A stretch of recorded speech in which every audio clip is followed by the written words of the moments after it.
Muito boa tarde, sejam bem-vindas, sejam bem-vindos a esta sessão dos nossos seminários da hora do almoço.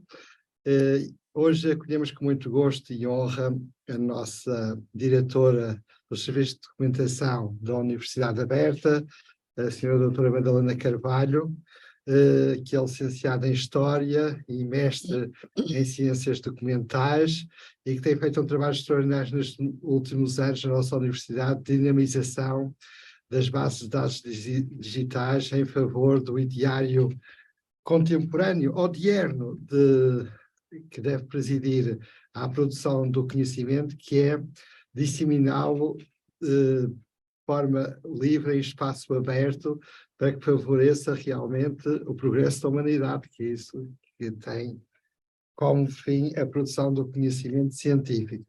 E realmente a senhora doutora Madalena Carvalho tem feito um trabalho extraordinário, militante, tentando acompanhar os professores, os alunos, e formá-los, incentivá-los para que tenham em conta aquilo que são as exigências atuais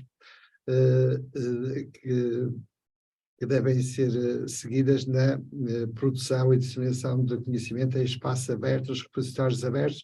E neste caso, nós aqui, no quadro da nossa Universidade Aberta, a importância de colocar tudo aquilo que nós fazemos como resultados de investigação em termos científicos no chamado repositório aberto da nossa universidade, que é precisamente coordenado pela doutora Madalena Carvalho.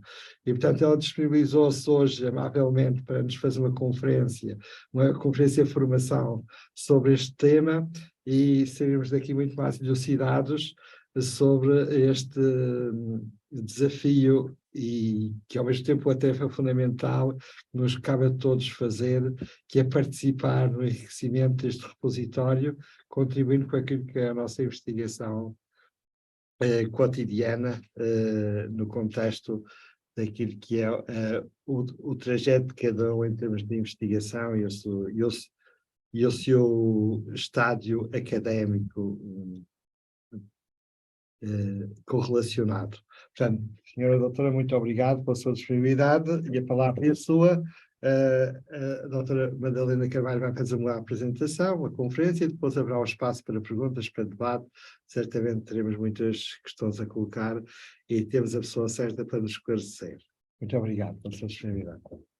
Bem, obrigada por todas as palavras e obrigada também e sobretudo pelo convite, porque é muito importante nós podermos contactar com toda a comunidade, com a comunidade de investigadores, e neste mundo que não é presencial, portanto todas as oportunidades são poucas para nós podermos passar a nossa mensagem evangelizadora, como há pouco aqui estávamos a referir, mas é um bocadinho disso que se trata, de falar das potencialidades do acesso aberto para a comunicação científica e para a sociedade em geral, para a produção de conhecimento. Portanto, muito obrigada, professora, pelo convite e pelo trabalho também que temos feito em conjunto com o professor José Eduardo Franco e com o Centro de Estudos Globais, aqui através do repositório. Portanto, espero que a sessão vá ao encontro das vossas expectativas e das vossas necessidades. Pronto, que vou falar, tentar mostrar a relevância das bases de dados digitais para a disseminação do conhecimento, e em especial aqui o caso do repositório aberto. Tenho aqui uma pequena agenda no qual vou falar de acesso aberto. O que é isto quando falamos de acesso aberto? O acesso aberto na UAB, porque é muito importante nós percebermos como é que estas questões são entendidas pela instituição enquanto corpo, no que tem a ver com a produção académica, com a produção científica. E de seguida vamos falar do repositório aberto, a forma como ele se estrutura em termos de comunidades, coleções e conteúdos, e naturalmente aqui nesta tarde de hoje vamos falar do Centro da Comunidade, Centro de Estudos Globais, e vamos falar de gestão de ciência, e por último, por que depositar no repositório aberto. Porquê? Porque é que faz sentido depositar no repositório aberto? Faz sentido ou devemos depositar no repositório aberto? Ora bem, quando falamos de acesso aberto, falamos da disponibilização livre na internet de produção científica, de dados de investigação. Nos últimos anos já se vem a falar muito, já é um requisito a publicação não só de produção científica, mas dos próprios dados que estão na origem dessa produção científica e a disponibilização desses conteúdos de forma livre na internet. Quando falamos de acesso aberto, é importante que os conteúdos possam ser lidos, descarregados, copiados, distribuídos, mas não estamos a falar de autopublicação. Não estamos a falar de conteúdos que possam estar em blogs, em páginas individuais. Estamos a falar de conteúdos que têm um processo de revisão por pares. Uma outra forma no fundo, é uma outra forma que efetivamente se trata de comunicar ciência, mas que cumpre aqui critérios de validação. Portanto, é uma forma de tornar os resultados de investigação acessíveis à comunidade de forma mais rápida. Tenho aqui um esquema, isto é essencial, a produção para os artigos publicados em revistas ou publicados noutro tipo de ferramentas, como repositórios, e de produção académica. Não é aplicável a textos não académicos, a ficção ou a notícias. Portanto, estamos a falar aqui de publicação científica. Tinha aqui este esquema que tem a ver com a publicação tradicional, em que a investigação é feita, o investigador escreve, prepara o pré-print, submete à revista, os conteúdos são avaliados pelos editores, o artigo é revisto pelo autor, que faz as anotações requeridas pelos editores. O pós-print revista é publicado, o artigo pode ser consultado pelos assinantes daquele periódico. Isto é o modelo tradicional. E então, só então é que ele dá origem a novos ciclos de impacto, é que pode ser consultado. Portanto, isto é o modelo assim, esquemático e simples modelo de produção tradicional. Ora bem, com o acesso aberto, a investigação é feita, o investigador escreve na mesma o seu pré-print, o artigo é enviado para publicação e, em simultâneo, ele pode ser autodepositado num repositório institucional. O pré-print é uma questão que muitas vezes os autores não têm conhecimento de que podem, e no caso da Universidade Aberta devem, porque a política institucional de acesso aberto assim o determina, que o artigo seja publicado pré-print na altura do depósito, em que o artigo é aceito para publicação. E o artigo, neste momento, pode ser consultado livremente por todos. Ele ainda não foi publicado na revista no tempo adequado, mas ele já está disponível, portanto, ele pode dar origem a novos ciclos de impacto de forma muito mais rápida. Portanto, neste sentido, os artigos são conhecidos mais cedo, são consultados mais cedo, são mais citados, originam novos conteúdos de forma também muito mais imediata.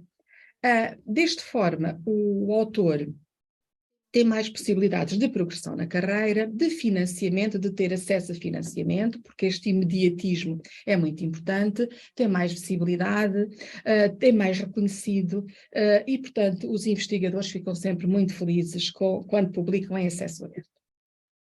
Ora bem, os resultados da investigação estão acessíveis a cidadãos e a organizações de forma muito mais cedo, e o acesso aberto facilita também a inovação e maximiza o impacto e o retorno social e económico de toda a produção científica, porque estamos a falar de conteúdos que são publicados maioritariamente com financiamento público. Estamos aqui a falar de democratização do acesso ao conhecimento e de rentabilização e aqui também de outros fatores económicos.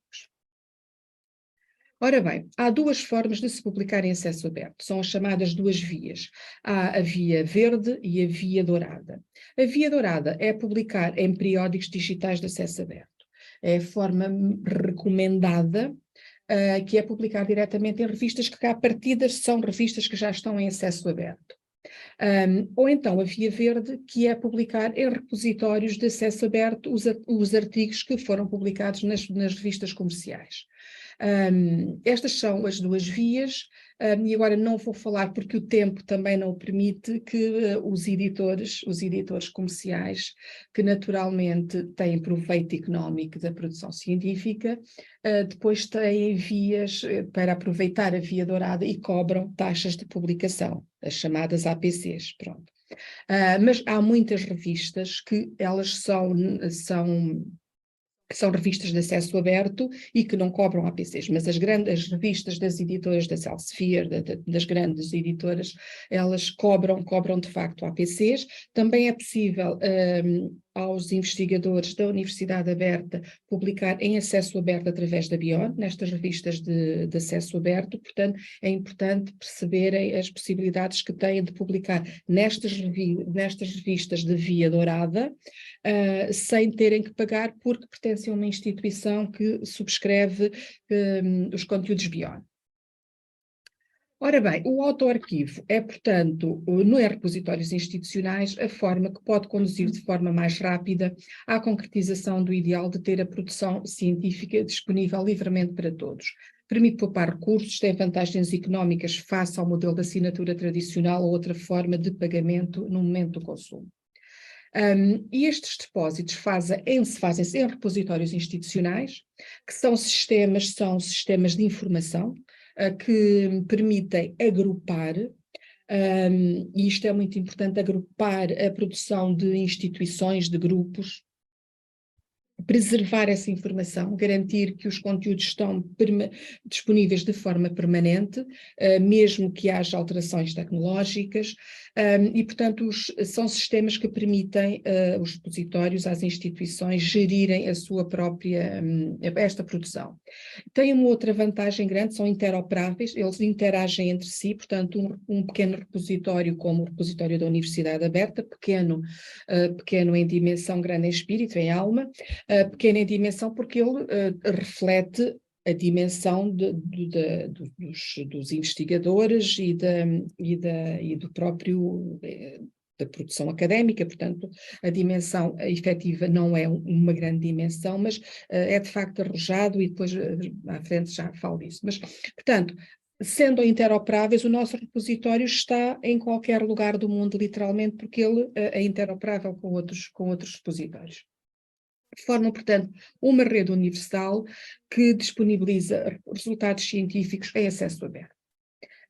Aqui, só em termos de exemplo, temos aqui o repositório, o portal de repositórios da China, os repositórios de La Referência, que é os repositórios de toda a América Latina, os repositórios do Japão e aqui o OpenAIRE, que é o repositório da União Europeia, com o qual nós estamos intimamente ligados, aliás, até a estrutura de metadados, só em termos de curiosidade, com a qual nós tratamos os nossos recursos, é uma estrutura definida pelo OpenAIRE. Portanto, nós estamos absolutamente ligados com as grandes redes de repositórios institucionais mundiais. Aqui também só a título de exemplo, aqui partindo do OpenAIRE, a forma como os conteúdos interagem. E aqui esta imagem que demonstra que um estudo, depois tem aqui a referência se quiserem aprofundar, como no contexto da pandemia foi importante aqui o acesso aberto e a forma como ele cresceu exponencialmente aqui no que tem a ver sobretudo com conteúdos sobre a saúde e que muito ajudou para que uma vacina fosse disponibilizada tão rapidamente Portanto, o acesso aberto exponencia também aqui o acesso à informação, porque os investigadores estão, de facto, ligados entre si, podem comunicar diretamente entre si. Portanto, os repositórios, eles disponibilizam informação relevante para as atividades de ensino e de investigação das instituições, é fundamental. Verificam padrões de uso, portanto, sabe-se quem é quem, indicam a relevância de autores e da instituição. Quanto mais relevantes forem os autores, mais relevante é a instituição. Estão ligados. Permite avaliar investigadores, grupos e centros de investigação, percepcionar o grau de endogamia e exogamia dos autores, garantir para a visibilidade e o impacto e garantir a preservação da memória intelectual da instituição, que é muito importante também. Portanto, eles são um compromisso da instituição cuidar da produção científica, da organização, ao acesso, à distribuição, à preservação, são uma alternativa para a comunicação e gestão do conhecimento científico. O acesso aberto tem sido, ao longo dos tempos, impulsionado pelas universidades. Tenho também aqui uma linha do tempo que depois podem consultar. Dá para imprimir. Estas são as 3 declarações fundadoras, são os 3 Bs, Budapeste, Betesda e Berlim. Portanto, a primeira é de 2001. A Declaração de Berlim é aquela declaração que os conselhos de reitores assinam quando subscrevem políticas de acesso aberto, e em 2006 o CRUP assina a Declaração de Berlim. O CRUP é o Conselho de Reitores das Universidades Portuguesas, assina a Declaração de Berlim e sugere o estabelecimento de uma política nacional para os artigos produzidos no âmbito da investigação com fundos públicos, seja de acesso livre. Em 2008 nasce o Repositórios Científicos de Acesso Aberto de Portugal, que é um portal agregador de repositórios institucionais, que na quarta-feira disponibilizava este número de documentos indexados de 350 recursos, e entre os repositórios, integrado nos repositórios, está o repositório institucional da Universidade Aberta. Em 2014, a Fundação para a Ciência e Tecnologia emana a sua política de acesso aberto às publicações financiadas e já introduz também a questão dos dados de investigação, como recomendação do depósito dos dados de investigação. Portanto, todos os conteúdos que sejam financiados pela FCT têm que estar disponibilizados num repositório da rede RECAP em acesso livre, tão livre quanto possível, restrito da forma quanto necessário, porque se houverem, tem que ser respeitadas os acordos que os investigadores tenham também com as editoras. Portanto, tem que haver aqui um equilíbrio entre o completamente aberto e o restrito. Mas, genericamente, os metadados têm que estar sempre referenciados. Pode não estar aberto, acessível o texto integral, mas os metadados têm que estar sempre referenciados. Em 2015, sai a portaria que determina que toda a produção académica tem que estar disponibilizada no repositório RECAP. Em 2016, o Governo institui a sua Política Nacional de Ciência Aberta. Portanto, numa resolução do Conselho de Ministros, depois também podem consultar, e diz que o conhecimento é de todos e para todos. Portanto, estamos a falar aqui de uma dinâmica concertada desde financiadores de ciência aos governos e até as instituições, no caso as instituições europeias, a União Europeia também tem a sua política de acesso aberto e também estão todas em alinhamento. Este é o chapéu do acesso aberto, da ciência aberta, que tem a ver com acesso aberto, dados abertos, código aberto, cadernos de laboratório abertos, ciência cidadã, recursos educacionais abertos, redes sociais científicas. Portanto, é toda a produção do conhecimento, de facto, que está aqui sob o chapéu do acesso aberto. Ora bem, na Universidade Aberta temos neste momento a política de acesso aberto, que foi de 2015, mas fomos das primeiras instituições a ter uma política institucional de acesso aberto. Em 2010 tivemos a nossa primeira política de acesso aberto, que foi depois revista em 2015 para se adaptar também à política da FCT. A portaria relativamente ao cumprimento do depósito da produção académica, temos depois determinações do Conselho Científico e procedimentos do Sistema de Gestão da Qualidade. Portanto, temos todo um sistema que está alinhado para se cumprir a política de acesso aberto e depois daí em cadeia. O despacho diz que a sustentabilidade da missão e projeto para a educação aberta em rede para a sociedade digital tem na política de acesso aberto a sua estrutura e um instrumento para a concretização do acesso livre à literatura e produção científica. Portanto, há aqui assim uma intenção claramente na definição da motivação institucional de suporte ao acesso aberto, que tem sido sempre uma constante por parte dos reitores da Universidade Aberta. Portanto, há uma obrigatoriedade de depósito de todas as publicações produzidas por docentes e investigadores a partir de janeiro de 2013. Todos estes conteúdos têm que estar depositados no repositório. O autor cede à universidade, sem exclusividade, o direito de preservar e difundir o trabalho, mantém sempre os seus direitos autorais, são sempre seus, e estão previstas limitações no acesso, mas não aos metadados, foi o que eu já tinha referido há pouco. Este é o nosso repositório. Há aqui um compromisso, sempre houve, continuará a haver, com a qualidade enquanto vetor estratégico. Portanto, o repositório permite captar, armazenar, indexar, preservar e garantir a redistribuição dos documentos. Portanto, há aqui uma confiabilidade do ponto de vista tecnológico e de segurança da informação. O repositório organiza-se em comunidades e coleções. Produção académica, teses de doutoramento e dissertações de mestrado, as comunidades científicas em comunidades temáticas, divididas em coleções. Depois temos as publicações da universidade, edições e as emissões, também as publicações periódicas e recursos educacionais abertos. Portanto, esta é, assim, de forma genérica, a estrutura do repositório. Os conteúdos podem ser depositados em autoarquivo, podem e devem nas comunidades científicas.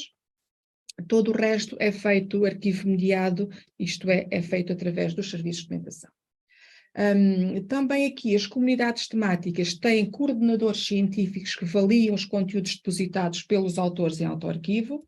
As comunidades e os respectivos coordenadores são validados pelo Conselho Científico da Universidade.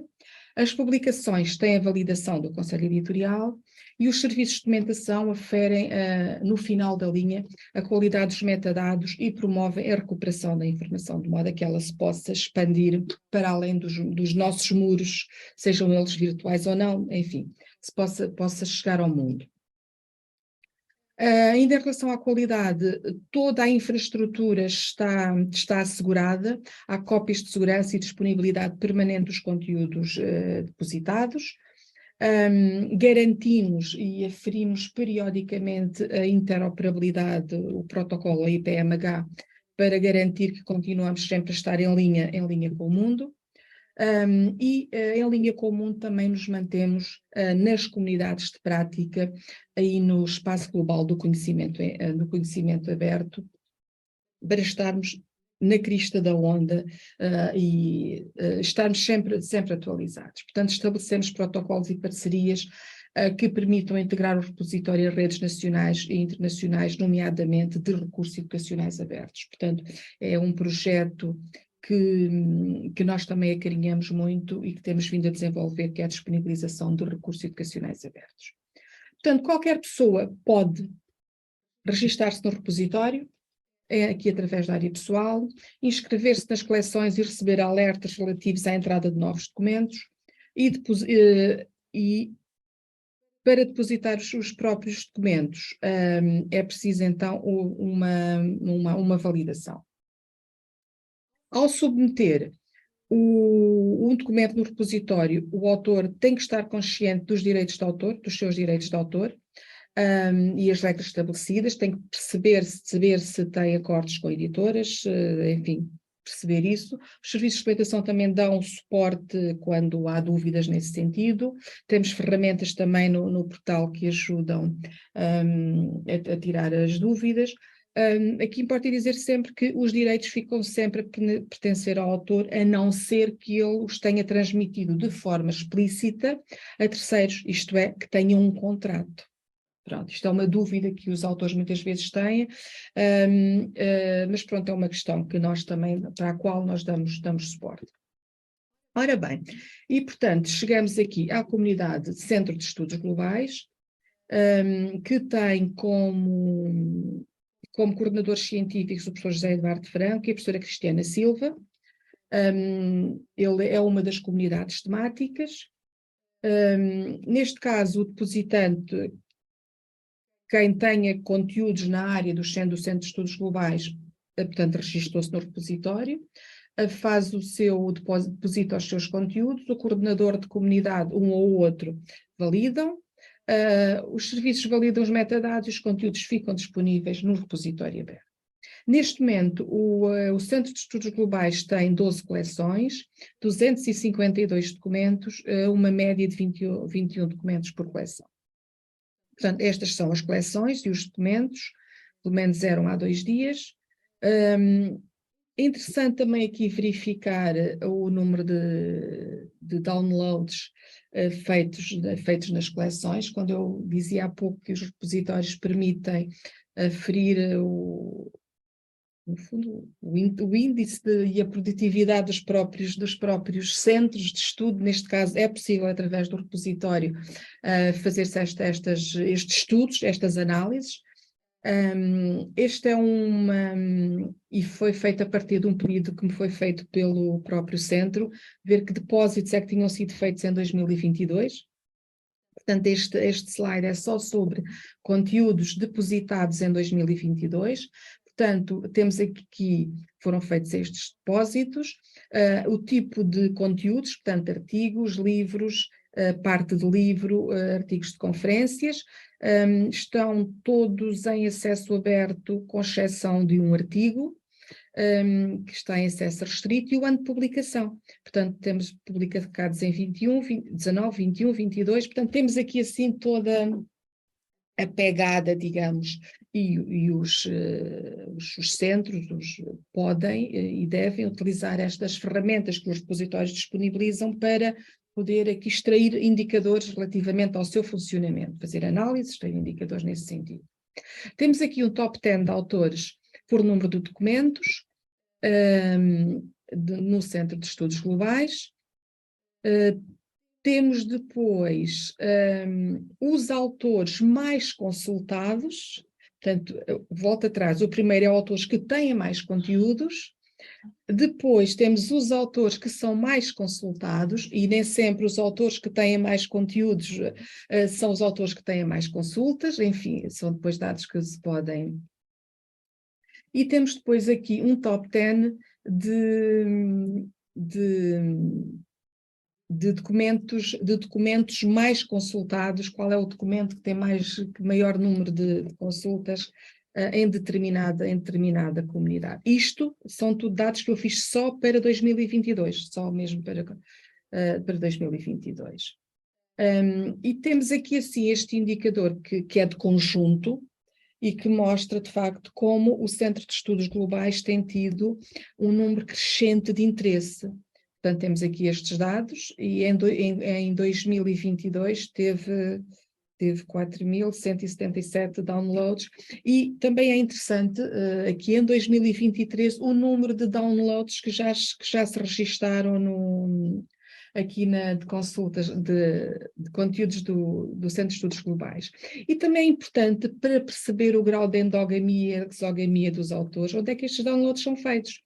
E muitos são feitos em Portugal, 5.000 foram feitos em Portugal, mas temos também aqui cerca de 1.500 que são feitos no Brasil, mas alguns também são nos Estados Unidos, em Angola, enfim, temos sempre aqui toda a pegada, o que é interessante fazer para analisar. Avancemos então para a questão da gestão de ciência, e vou falar do Ciência Vitae, que tudo isto está relacionado, parece agora aqui um salto, mas a Ciência Vitae é a Plataforma Nacional de Gestão Curricular, e é um ecossistema que permite o acesso à informação autoritativa, validada e fidedigna dos investigadores, permite agilizar os processos de gestão e produção de ciência e inovação, maximizar a visibilidade para todos os intervenientes. Isto é um elemento central no ecossistema de gestão de informação sobre a atividade científica e tecnológica, e é uma ferramenta de suporte à realização de qualquer ato administrativo baseado num currículo. Portanto, o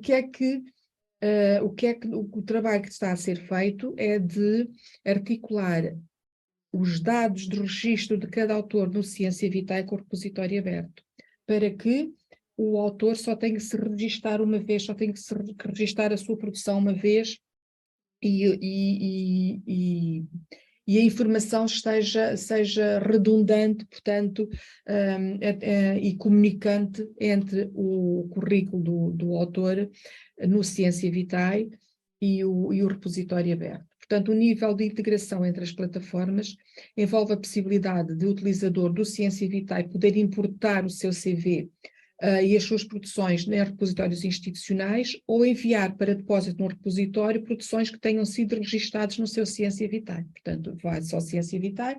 E é muito simples, é um processo muito simples. Nós temos tutoriais e também fazemos sessões de formação sobre estas dinâmicas, mas é de facto muito simples e, portanto, basta depositar uma vez e o investigador tem sempre toda a informação atualizada nas diferentes plataformas. Portanto, esta é como funciona através do RECAP, dos Repositórios Científicos de Acesso Aberto de Portugal, identificadores, modelos de dados, semântica, vocabulário e outros estándares, portanto, comunicarem através do Ciência Vitae e os repositórios das instituições, que são um DSpace através de uma API que foi instalada. Ora bem, e chegamos então à questão essencial que nos reúne aqui hoje. Por que depositar no repositório aberto? E eu tenho aqui assim uma imagem, porque sim, porque é obrigatório, porque é um requisito. Aqui do lado superior direito, costumamos dizer que há dois fatores de motivação, há o pau e a cenoura. Isto aqui pretendia ser o pau, portanto o pau aqui no sentido de obrigação. Porque é que devem depositar no repositório aberto? Porque a política de acesso aberto da Universidade assim o determina, conforme mostrei, toda a produção depositada a partir de janeiro de 2013, porque o regulamento da avaliação docente assim o determina, e também porque os requisitos dos financiadores de ciência, portanto, a produção que é feita com financiamento tem que estar referenciada num repositório. Portanto, nós temos o nosso próprio repositório para isso. Mas também temos cenouras, porque ao depositar e cumprir naturalmente os requisitos e as exigências das instituições, o autor pode agrupar e garantir a preservação da sua produção intelectual, ela está toda num sítio, não está dispersa, ampliar assim a visibilidade e impacto enquanto autor e em simultâneo a visibilidade e o impacto da própria instituição. Quanto mais relevantes forem os autores, mais relevância tem a sua instituição, nós sabemos isso. Promover o seu currículo e reutilizar a informação já registada em diferentes sistemas nacionais e internacionais, como o ORCID, o FCT-SIG, através do Ciência Vitae, é também muito importante. Rentabilizar um tempo, faz uma vez e fica. Percepcionar o interesse, saber quem é que o consulta, enfim, por uma questão também de ego, de alguma forma. Potenciar a comunicação, a partilha direta e acelerar o processo de construção do conhecimento. Através do repositório, e há muitos estudos neste sentido, em que diferentes investigadores são colocados em contacto, porque através de um conteúdo que é disponibilizado num repositório, outro autor que está a fazer um trabalho noutra qualquer latitude, mas que encontra, e mesmo que o conteúdo esteja em acesso restrito, é possível ao utilizador, chamamos assim, portanto, quem tem interesse, ao investigador que está a desenvolver um trabalho naquela área, contactar diretamente o autor, e já tem acontecido. O próprio autor disponibiliza diretamente o conteúdo àquele investigador, não o põe em acesso aberto, porque pode não pôr, mas por vezes também o pode pôr em acesso aberto, porque já se esqueceu que inicialmente com receio pôs em acesso restrito, já passou algum tempo e começa a ver que o conteúdo é muito solicitado, já não há necessidade do conteúdo estar embargado e, portanto, disponibiliza em acesso aberto, mas pode comunicar diretamente, portanto, os investigadores podem comunicar diretamente entre si e até trabalho conjunto, enfim, uma série de outras. Temos aqui, relativamente aqui ao repositório, perceber aqui isto é um top 10 de conteúdo de autores com maior número de conteúdos no repositório, e vemos que 2 deles são investigadores do Centro de Estudos Globais, o José Eduardo Franco e o José António Moreira. Estão aqui no top 10 de autores com mais conteúdos no repositório.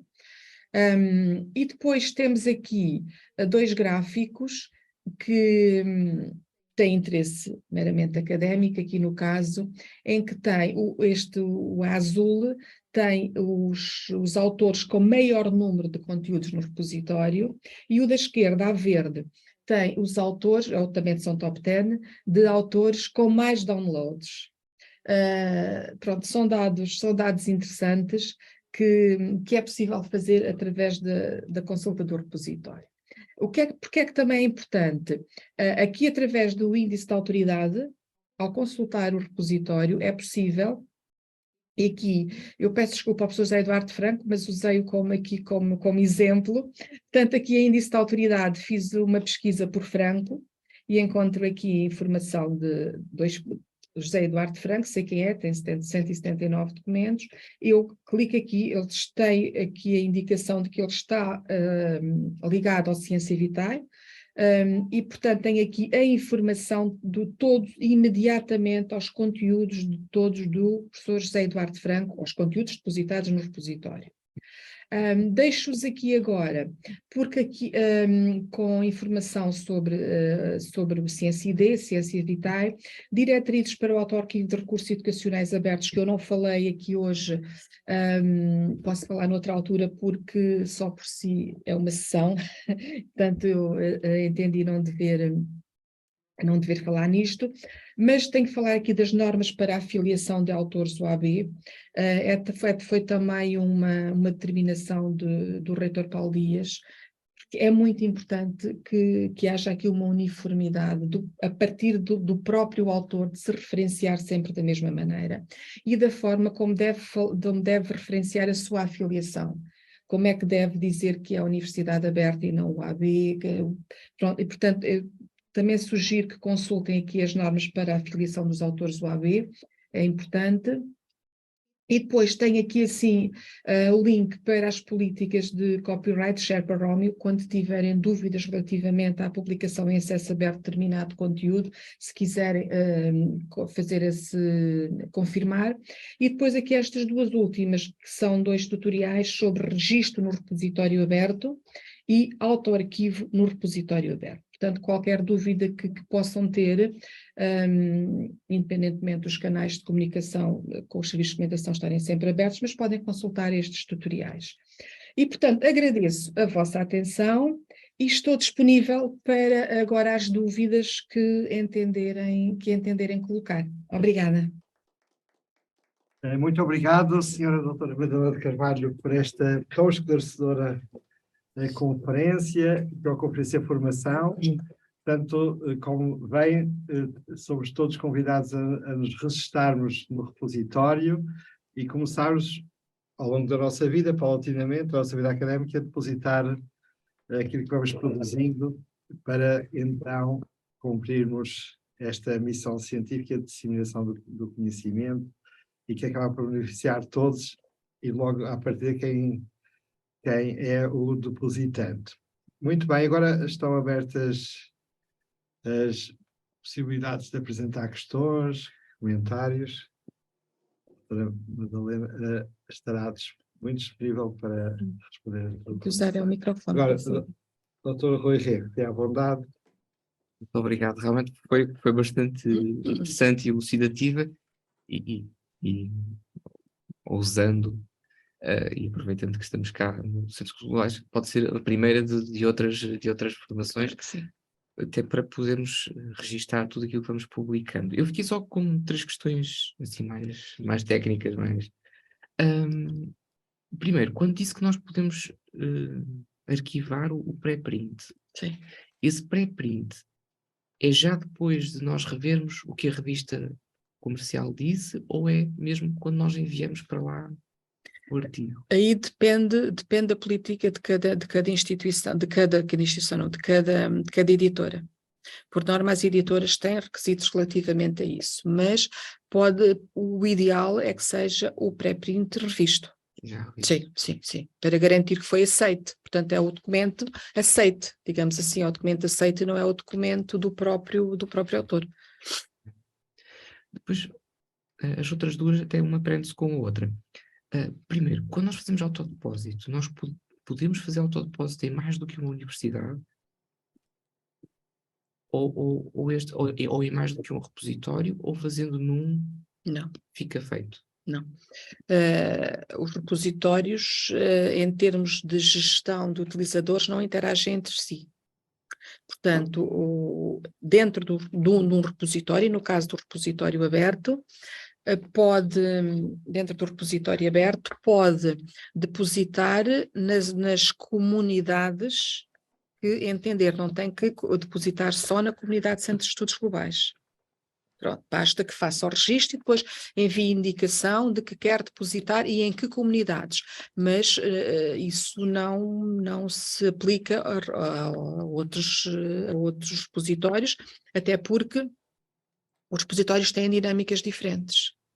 O nosso repositório já tem uma grande maturidade, de modo que os nossos autores fazem até o autodepósito, não é? Muitas instituições isso não acontece, os serviços são processos centralizados, mas é repositório, sim. A última foi uma admiração. Enquanto falou do Ciência Vitae, eu abri e, de facto, artigos que tenho depositados estão no repositório aberto da Universidade Aberta, mas não fui eu que os coloquei. E a pergunta é, estes textos que são de projetos de obras coletivas, quando se deposita a obra, ele fica sinalizado? Ou como é que estes artigos... Uma obra conjunta basta, e faço aqui o apelo, basta que faça um depósito, porque senão temos aqui duplicação da informação e não é isso que se pretende. Portanto, basta que um dos elementos, um dos produtores, um dos autores que faça esse depósito. E é mesmo bom que se consertem entre si, porque senão temos múltiplos depósitos e pode-se correr o risco de passar ao coordenador científico, que já ter validado aquele conteúdo e está a validar novamente, e por norma quando chega, o serviço de experimentação tem um crivo muito, ainda consegue ser um crivo muito fininho, uma rede muito fininha, de modo que estas duplicações não passam, mas não podemos garantir e não aproveita, porque estamos a falar depois de registros duplicados e por norma não se devem apagar registros, porque quando falamos em identificadores permanentes, se o conteúdo é aprovado em validação final, é-lhe atribuído um identificador permanente. E portanto, se é permanente não deve ser apagado, mas não deve haver dois identificadores para o mesmo conteúdo. Portanto, eu faço um apelo para que em centros onde há muito trabalho conjunto, que os próprios autores consertem o ato de fazer o depósito dos conteúdos. Basta que um faça. E podemos verificar, aliás... Podem consultar, ver se o conteúdo não está disponível, ainda não está disponível, ou se já está. Porque os autores estão sempre referenciados, independente, não é o autor que deposita que ficará em primeiro lugar ou não. Portanto, deposita pelos outros e o conteúdo fica registado, sim. Obrigado. Não. Doutor José Porfírio Pinto. Essa mesma questão. Deve ter o microfone. No repositório, isso pode acontecer. Né? Quem dirige a obra deposita a obra, ficam lá todas as participações na obra registadas. Mas se há como é que se diz? A troca, o intercâmbio de dados, como por exemplo o Ciência Vitae, aí é o próprio que escreve a obra, portanto, e não há o perigo de duplicação, não. Não há, porque há sempre uma aflição, Porque se quiser passar o conteúdo do Ciência Vitae para o repositório, ele é sempre validado, ele é automático para o autor que não tem que inserir mais dados, mas passa sempre pelo validador científico, pelo coordenador de comunidade. Portanto, essa aflição é sempre feita. Isso está garantido, sim. Ainda relativamente à outra questão de vários repositórios, por exemplo, eu vi que uma das coisas que se pede é que esteja lá também a tese de doutoramento. Se ela está já num repositório, no meu caso está no repositório da Universidade de Lisboa, pode-se também pôr no repositório da Universidade Aberta? Nesse caso pode. Não entra, é como produção académica, porque a produção académica é a produção da instituição, tem uma comunidade à parte. O depósito é feito pelos serviços de documentação na sequência dos conteúdos que são enviados pelos serviços académicos. Portanto, aqui nem contactamos com os autores. Relativamente às... o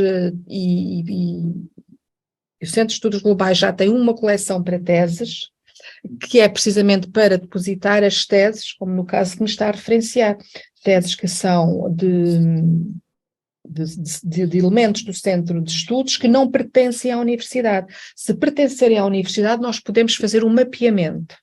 Ela está na comunidade de teses e, em simultâneo, está depois na coleção de teses do centro de estudos. Isto para as teses que foram defendidas na Universidade Aberta.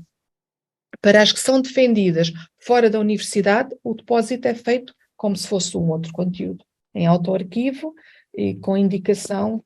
Quanto mais informação tivermos nos metadados, portanto, e aqui refiro-me ao caso, tese defendida na Universidade, na Faculdade de Letras da Universidade de Lisboa, tese defendida no ISCTE, portanto, para depois esse conteúdo ficar devidamente identificado. Se for defendida na universidade, basta que nos envie a indicação aos serviços de documentação, olha, esta tese é do investigador da Universidade Aberta, gostaríamos que a mapeassem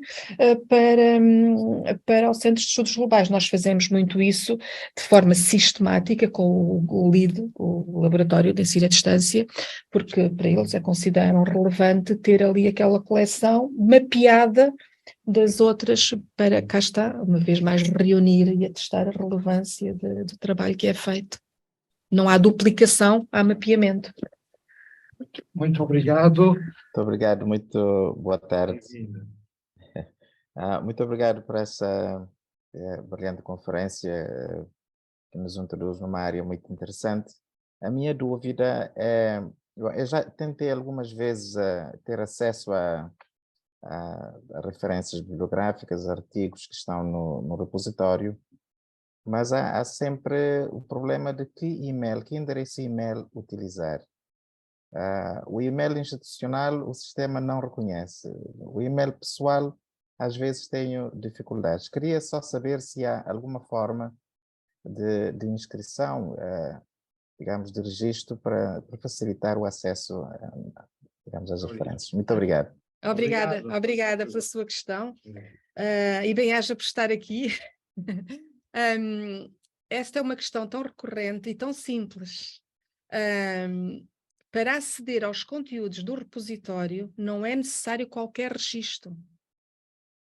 Basta fazer a pesquisa, pronto, se tem um interesse, ou se encontra o documento que quer e aceder.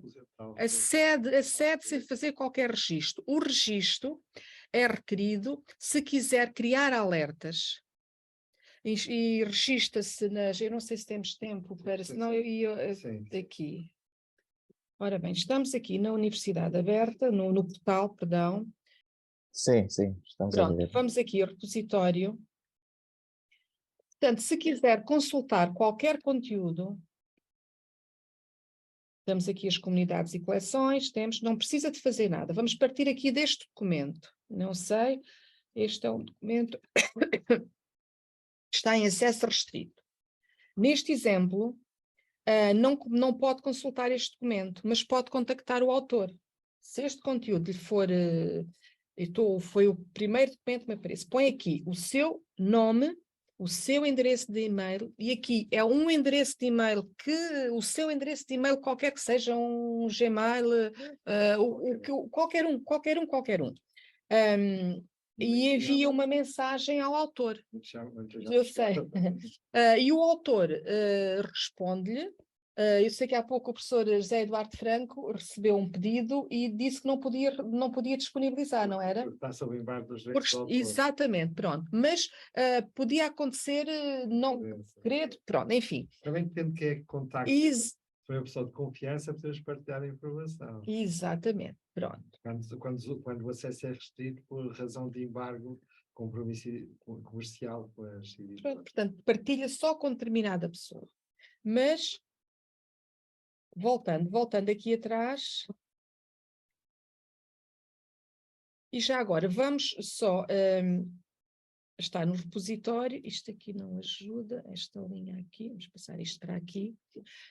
A área pessoal, portanto, qualquer conteúdo que esteja em acesso aberto, eu não tenho nenhum registro, mas aqui de forma aleatória,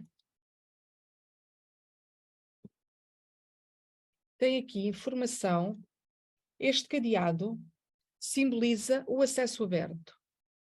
Tivermos o cadeado aberto, Está acesso aberto. O cadeado está fechado, está ou embargado ou em acesso restrito. Portanto, se estiver com este cadeado, basta entrar aqui e aceder ao conteúdo. Não tem que fazer nenhum registro, não tem que fazer nada.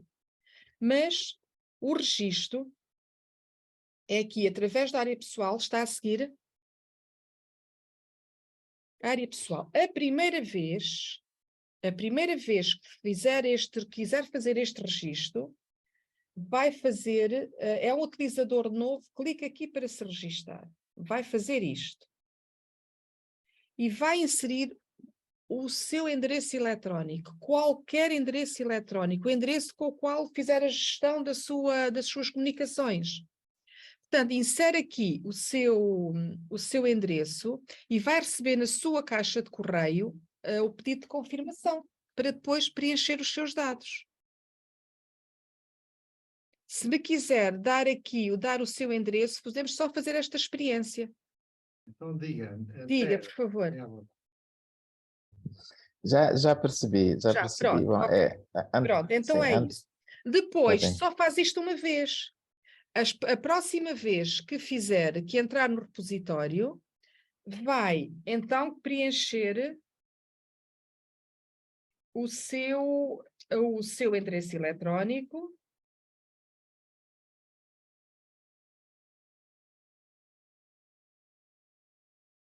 Ok. Insere a sua palavra-passe, a palavra-passe que decide utilizar e faz entrar. E o que é que isto lhe permite? Permite-lhe ir aqui às coleções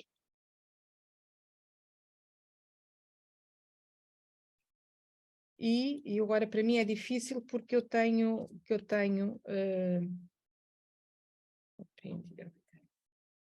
e criar alertas.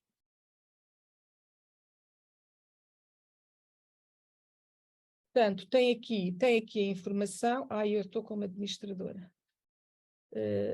Eu não sou bom exemplo, que agora tenho aqui, estou como administradora e não posso. Mas o que acontece é que vai às coleções que lhe interessar e aciona um alerta. Está um pequeno botão que é criar alerta. E, portanto, exatamente. Olha, eu vou desativar aqui o meu alerta nesta coleção, para que possam ver como é que... Pronto, aparece-lhes isto, não podem depositar, porque ainda não pediram para depositar, mas vão ativar alerta, ok? Mas não precisam de fazer mais nada. Portanto, o que é que acontece? Cada vez que houverem conteúdos novos nesta comunidade, é coleção a coleção, nesta coleção, recebem no seu endereço eletrónico uma informação, atenção, ele chama-se até alerta, foi adicionado um conteúdo novo.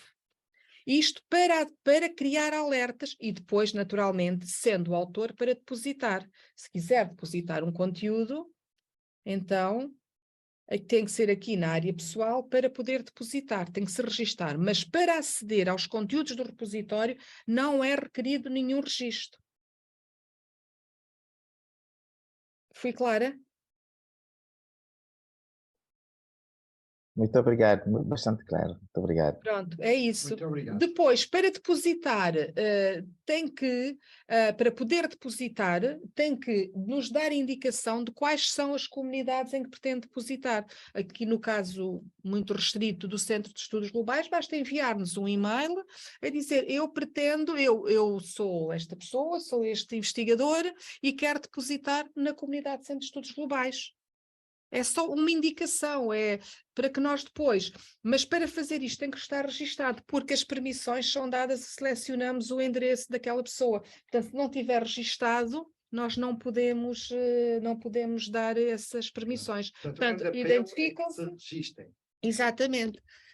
Registam-se, depois enviam-nos indicação de quem são, o endereço com que se registaram, pretendo depositar nesta comunidade.